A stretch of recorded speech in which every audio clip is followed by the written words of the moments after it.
Baru 18 atau 19 hari Prabowo Subianto menjadi presiden kita, beliau sudah harus terbang ke luar negeri selama 16 hari. 16 hari itu entah kenapa terasa jauh lebih lama dibandingkan 18 atau 19 hari beliau menjabat sebagai presiden kita. Soalnya baru kemarin rasanya beliau dilantik. Dua kali pidato Presiden Prabowo sebelum keberangkatannya ke luar negeri itu terasa seperti pidato yang sangat berat dan bermakna cukup mendalam. Satu pidato pada saat sidang kabinet kemarin di istana, kedua pidato pada saat keberangkatannya sebelum beliau naik ke atas pesawat kepresidenan. Presiden Prabowo sendiri yang mengatakan bahwa ia sebetulnya ingin sekali berada di dalam negeri saja, membereskan atau menunaikan segala janji politik yang pernah diucapkannya.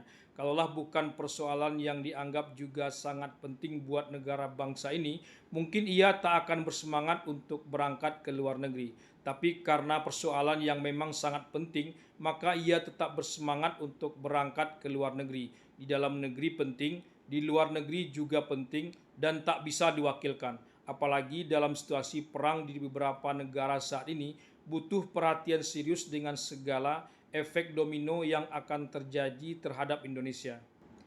Presiden Prabowo mungkin ingin membantah perkataan para pengamat di podcast-podcast bahwa sebagai presiden ia akan lebih fokus ke luar negeri ketimbang ke dalam negeri.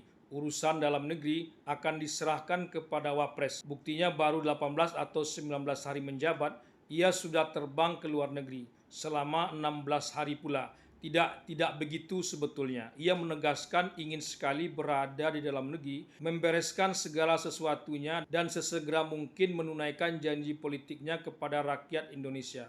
Pembagian tugas dengan Wapres sama sekali tidak pernah ada, apalagi situasi politik di dalam negeri sedang mengalami pancaroba politik. Musim politik lama dan baru masih terasa campur aduk, butuh kejelasan dari sang presiden secara langsung.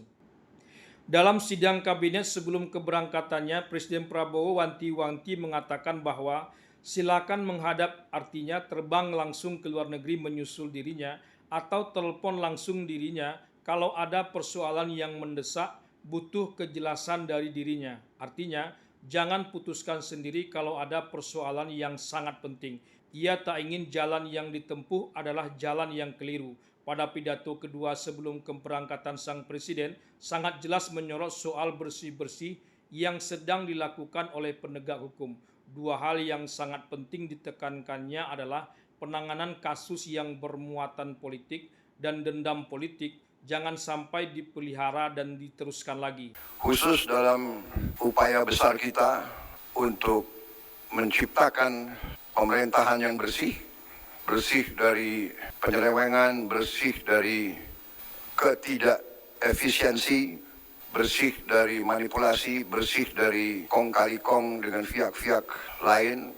Saya memberi petunjuk kepada semua pihak dalam pemerintah, terutama Kabinet Merah Putih, untuk bertindak dengan tegas tapi dengan arif, dan tidak boleh ada unsur-unsur politis dalam melaksanakan katakanlah kampanye ini.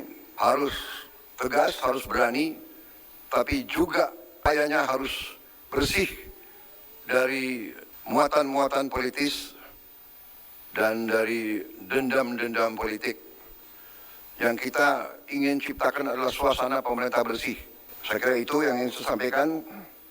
Saya mohon doa restu dan saya percaya Wakil Presiden dan semua Kabinet Merah Putih akan menjalankan pemerintahan dengan sebaik-baiknya. Presiden Prabowo bukan tak percaya kepada Wakil Presiden Gibran Rakabuming Raka dan Menko serta para menterinya, apalagi meragukan kemampuannya seperti para pengkritik Gibran dan Jokowi yang tak pernah berhenti sampai saat ini. Presiden Prabowo punya tujuan yang hendak dicapai dan tahu persis langkah-langkah atau cara untuk mencapai tujuan itu. Ia bukan tak tahu apa yang sedang dipikirkan oleh lawan-lawan politiknya yang seolah berpihak kepada dirinya, tapi sebetulnya ingin mengadu domba atau semuanya berkonflik dan akhirnya jadi berantakan. Presiden Prabowo ingin menjaga keseimbangan agar semua bisa berjalan sesuai dengan tujuan yang hendak dicapai. Seperti komentar saya sebelumnya setelah Presiden Prabowo bertemu mantan Presiden Jokowi di Solo, Menko Politik dan Keamanan langsung bergerak cepat mengumpulkan jajaran menteri teknisnya dan membentuk 7 des khusus untuk bersih-bersih korupsi. Des yang dibuat bukanlah des penindakan, tapi des pencegahan dan perbaikan tata kelola. Artinya penindakan yang dilakukan Kejagung, terutama untuk Tom Lembong, bisa dianggap bermuatan politis dan dendam politik. Bisa jadi pidato Presiden Prabowo sebelum naik pesawat itu mengarah ke situ. Tapi entahlah, Presiden Prabowo ingin menatap ke depan bukan ke belakang. Kalau judi online memang tak ada ampun, karena semakin memiskinkan rakyat yang memang sudah sangat miskin ini.